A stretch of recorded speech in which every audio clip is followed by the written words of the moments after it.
En el Código Penal argentino están previstos los delitos de trata de personas en forma básica y con sus agravantes en el artículo 145 bis y 145 ter. La trata de personas es un fenómeno actual en la humanidad que preocupa a todos los países. Es un delito transnacional, es un delito que muchas veces involucra a grandes organizaciones criminales y entonces existen una cantidad de tratados, instrumentos internacionales que intentan combatir precisamente este gran flagelo de la humanidad actual. Existe en el caso del Estado argentino el protocolo para prevenir, reprimir y sancionar la trata de personas, especialmente de mujeres y niños. Ese es el nombre completo de lo que conocemos como el Protocolo de Palermo. Este Protocolo de Palermo, firmado por, entre otros estados, por el Estado argentino, vino a complementar la Convención de las Naciones Unidas contra la Delincuencia Organizada Transnacional. Y este protocolo, en el artículo 5, establece expresamente la obligación de los estados partes de tipificar, de criminalizar en su legislación interna un delito vinculado con la trata de personas. Entonces fue precisamente en cumplimiento de este protocolo de Palermo que en el año 2008 una ley del Congreso Nacional argentino estableció la figura, el delito de trata de personas.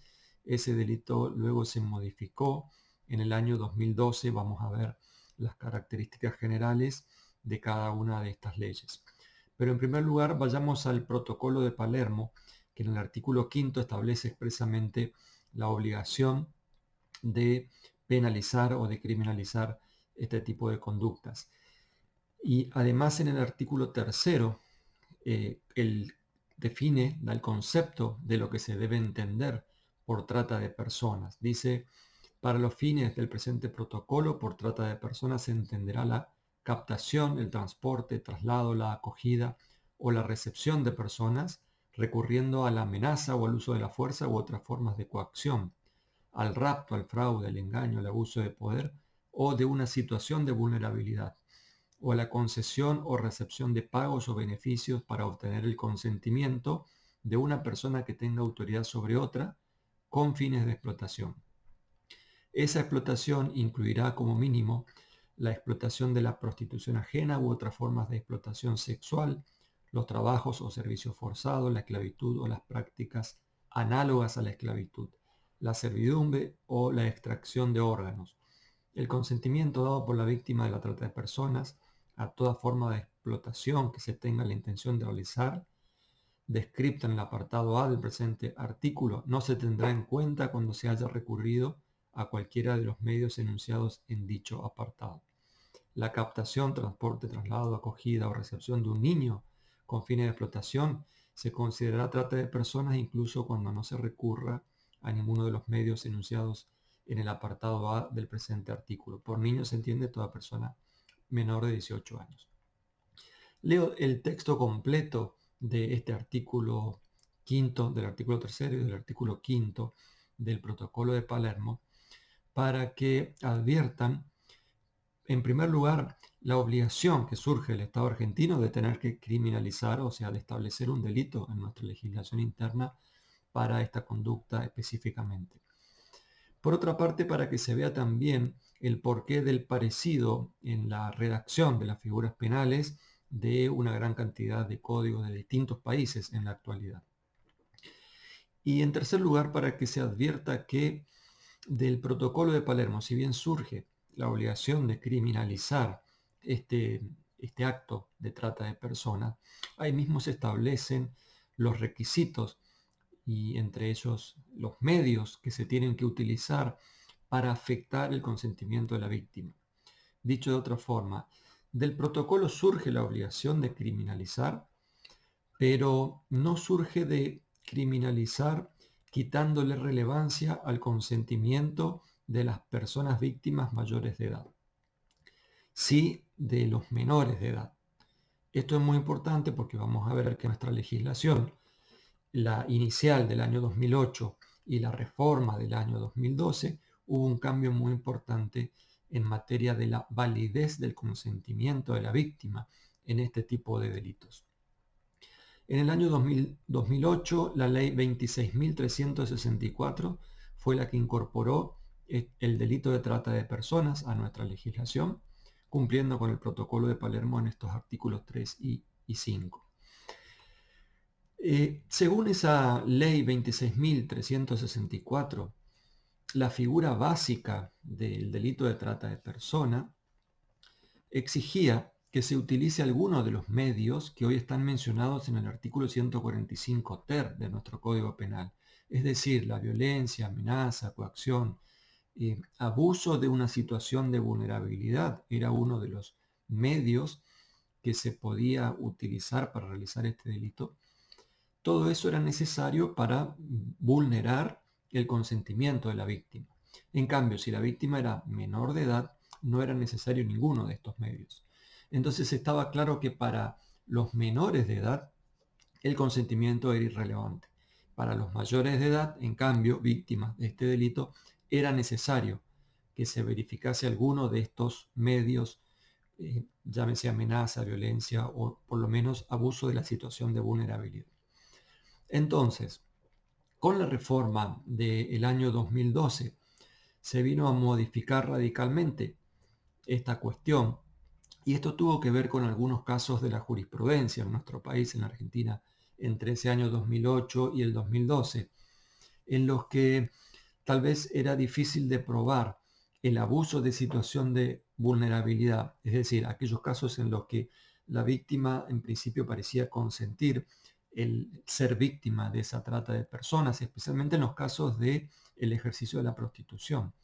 Entonces, como no se podía probar el abuso de la situación de vulnerabilidad como medio para afectar el consentimiento de la víctima, el legislador en el año 2012 decidió hacer una modificación al texto legal en nuestro código y entonces resulta que ahora expresamente se dice, a partir de esta ley del año 2012, expresamente se menciona que el consentimiento de la víctima, aunque sea mayor de edad, no significa que se quite la tipicidad del delito. Es decir, incluso con el consentimiento de la víctima existe el delito de trata de personas.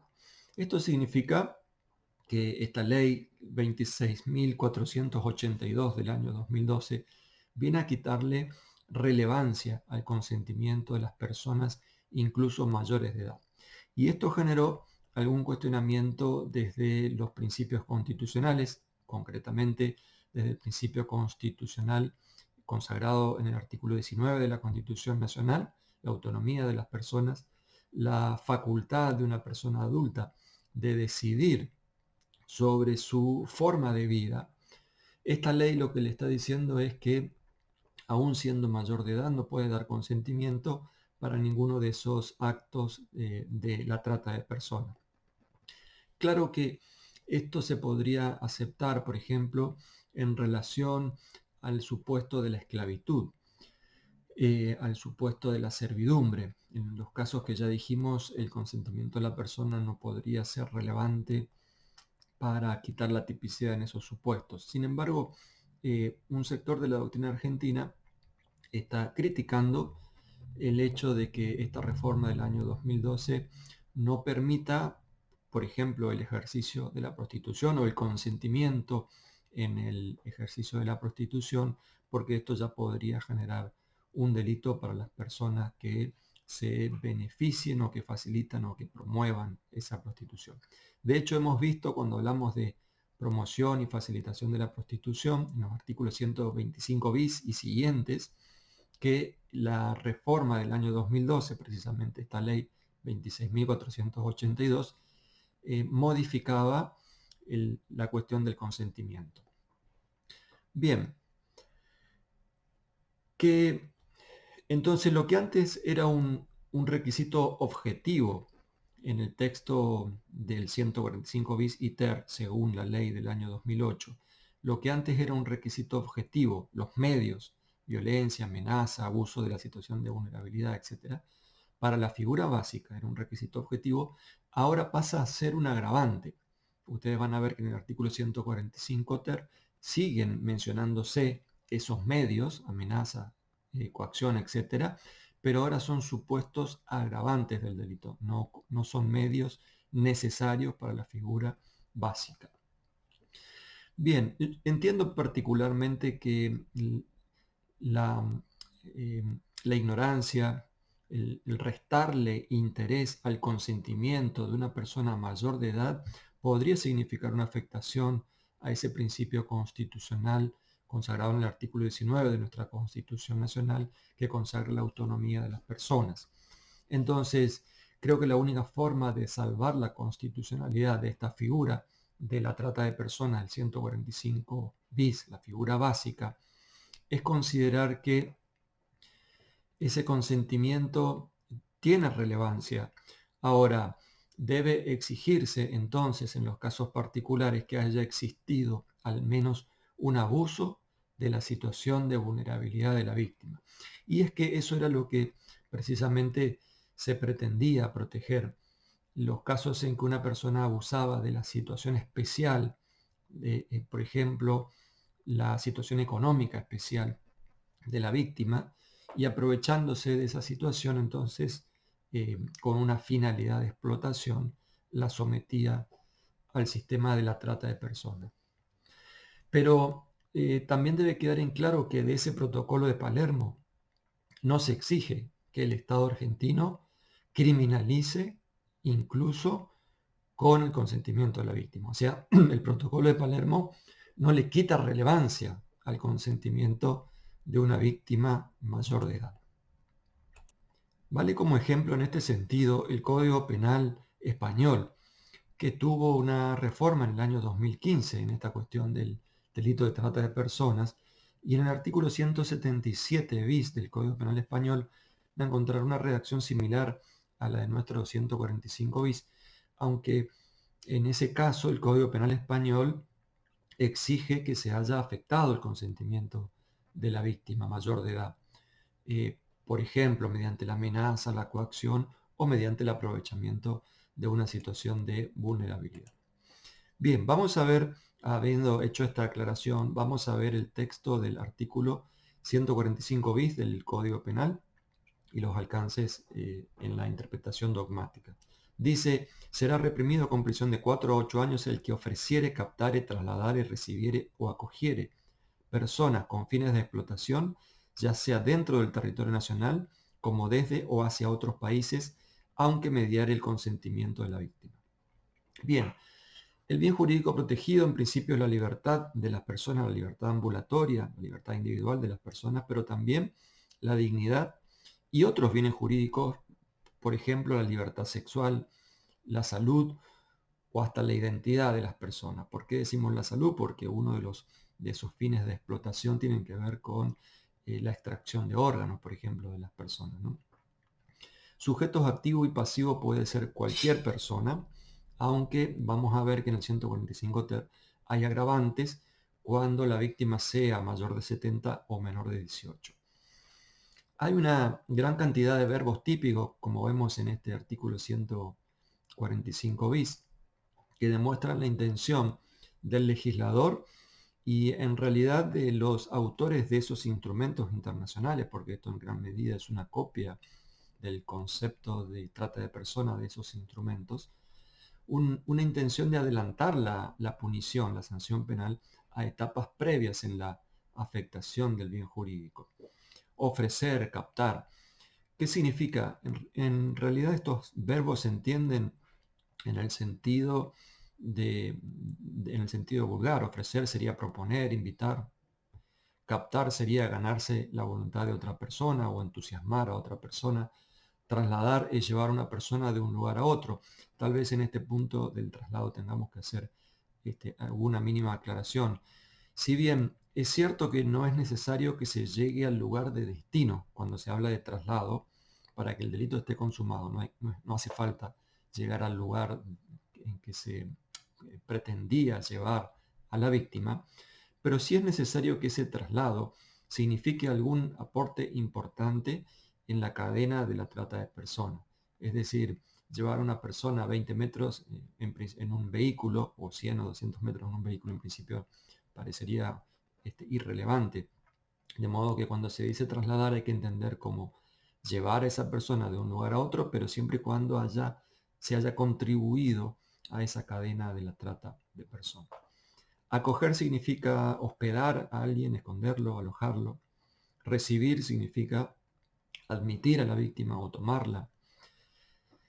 Es necesario aclarar que el delito es un delito doloso. Entonces basta con cualquiera de estas conductas que mencionamos que el autor sepa que está realizando alguna de estas conductas específicas, y además es necesario que el autor tenga una finalidad especial. Este es un elemento subjetivo especial distinto del dolo, y esa finalidad especial es la finalidad de explotación, que el mismo texto de la ley menciona, y esa finalidad de explotación está también definida en la misma ley 26.842. En el artículo primero de esta ley 26.842 se explica qué se entiende por explotación, y ahí se hace referencia a distintos supuestos que tienen que ver con la reducción a la esclavitud o servidumbre, la realización de trabajos o servicios forzados, promover, facilitar o comercializar la prostitución ajena, promover, facilitar o comercializar la pornografía infantil o la realización de cualquier espectáculo con ese mismo contenido, cuando se forzara a una persona al matrimonio, cuando se promoviere, facilitare o comercializar la extracción forzosa o ilegítima de órganos. Es decir, tiene que darse en el autor, además de realizar algunos de estos verbos típicos, tiene que darse esa finalidad específica de explotación, trasladar a la persona con esa finalidad especial. No hay que confundir el delito con los delitos de tráfico ilegal de personas que están previstos en la Argentina en la ley 25.871, entre los artículos 116 a 121. Se trata de dos bienes jurídicos totalmente distintos. Luego, en el artículo 145 ter de nuestro Código Penal están establecidos los supuestos de agravantes. La pena va a ser de 5 a 10 años cuando, según el inciso primero, mediar engaño, fraude, violencia, amenaza, cualquier otro medio de intimidación, coerción, abuso de autoridad o de una situación de vulnerabilidad, o concesión o recepción de pagos o beneficios para obtener el consentimiento de una persona que tenga autoridad sobre la víctima. Ya nos hemos referido a estos primeros supuestos, engaño, fraude, violencia, amenaza, cuando hablamos del artículo 119. Hace falta aclarar que la última parte de este inciso primero, concesión o recepción de pagos o beneficios para obtener el consentimiento de una persona que tenga autoridad sobre la víctima, se refiere a cualquier situación que tienda a, mediante la recepción o concesión de pagos, ganarse el consentimiento de una persona que tenga ascendencia sobre la víctima. Por ejemplo, los padres de la persona que va a ser víctima. Entonces, si se le entrega dinero a los padres de la persona a quien van a someter a la trata, ese sería el supuesto del agravante, el inciso primero, última parte. Después, se agrava si la víctima estuviera embarazada o fuera mayor de 70 años. En este caso, las víctimas son especialmente vulnerables. Si la víctima fuera una persona discapacitada, enferma o que no pueda valerse por sí mismo. El motivo del agravante en estos casos es esta especial situación de vulnerabilidad de las víctimas. En el inciso cuarto, si las víctimas fueren 3 o más. El motivo en este caso es la mayor afectación a distintos bienes jurídicos. Es decir, si se afectan una gran cantidad de personas, no es lo mismo que afectar a una sola o a dos. En el inciso quinto se agrava por la comisión en el delito de 3 o más personas, es decir, cuando los partícipes sean 3 o más personas. El motivo en este caso del agravante tiene que ver con la mayor facilidad para cometer un delito. Es un agravante que se reitera en nuestro sistema penal. Ya lo hemos visto, por ejemplo, cuando hablamos del homicidio agravado por el número de personas. Según el inciso sexto, se agrava cuando el autor fuere ascendiente, descendiente, cónyuge, afín, en línea recta, colateral o conviviente, tutor, curador, autoridad o ministro de cualquier culto reconocido o no, encargado de la educación o de la guarda de la víctima. En este caso, el motivo del agravante es la mayor facilidad que tiene el autor por ese respeto y confianza que le tiene la víctima. En el inciso séptimo, el agravante tiene que ver cuando el autor fuere funcionario público o miembro de una fuerza de seguridad, policial o penitenciaria. El motivo del agravante en este caso es la mayor facilidad de parte del autor, pero hay que aclarar que el funcionario público no sería cualquier funcionario público, sino un funcionario público que vea facilitada la comisión del hecho en función del cargo que ocupa dentro de la función pública. Después, se agrava, según este mismo 145 ter, se agrava el delito cuando se logra consumar la explotación de la víctima. En ese caso, la pena es de 8 a 12 años de prisión. Es decir, la figura básica es una figura de resultado cortado con un elemento subjetivo especial. No hace falta que se logre el propósito. Si se logra ese propósito de la finalidad de explotación, entonces se configura esta agravante del 145 ter. Otro motivo de agravante es cuando la víctima fuere menor de 18 años. En este caso, la pena será de 10 a 15 años de prisión. Puede ocurrir que, en este caso el motivo del agravante en el menor de edad es la mayor vulnerabilidad del menor de edad. Tiene menos posibilidades de defenderse ante estos hechos. Puede ocurrir que en un caso particular se den más de un motivo agravante. En ese caso, si son agravantes que tienen la misma pena, o sea, entre los incisos 1 y 6, en ese supuesto, entonces, se trata de un concurso de agravantes que no va a multiplicar la pena, se aplica la misma escala penal prevista para esos casos. Eso sí, en la determinación judicial de la pena, el juez posiblemente tenga la posibilidad de valorar esas dos agravantes que concurren en el caso particular, y entonces dentro de esa misma escala penal inclinarse por una pena mayor por ese motivo.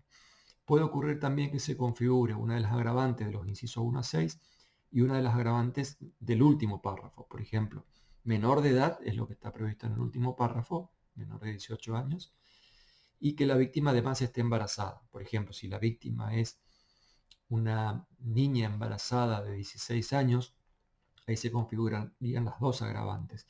En ese caso tampoco corresponde multiplicar las escalas penales, lo que corresponde es aplicar la pena más grave, que es la que tiene el último párrafo del 145 ter.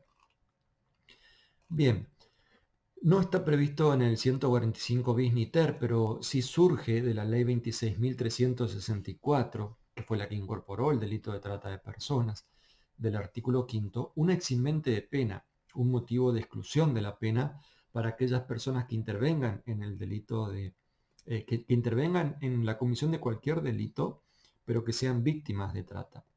El artículo 5 dice textualmente: las víctimas de trata de personas no son punibles por la comisión de cualquier delito que sea el resultado directo de haber sido objeto de trata.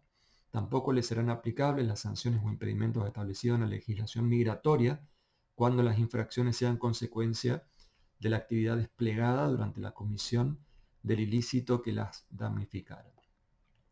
Entonces, especial relevancia tiene este artículo 5 de la ley 26.364 en aquellos supuestos en que entre las víctimas de trata de personas hubiera alguna que ascendiera, digamos, en esa cadena de la trata de personas, pero sigue siendo una víctima de trata, como por ejemplo en el ámbito de la explotación sexual.